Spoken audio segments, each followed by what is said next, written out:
Бүгін Өзбек-Кыргызстан менен мейданын ортосунда келишимге кол койдук.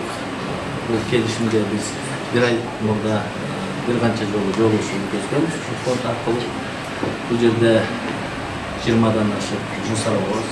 Буровые машины, спецтехника для полива, ошол техникалык самосвал, экскаваторлор бар.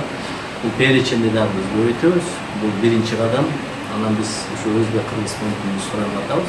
Ушул техникаларды жакында анын ичинде алып келип беребиз деп, себеби бул льготный условияны алып атабыз. 5 жыл лизинг. Ор кеңештин депутаттары менен өткөн жумада жолугушуп макулдаштык. Алар в принципе макул болушту. Биз ушундай техника бизге керек.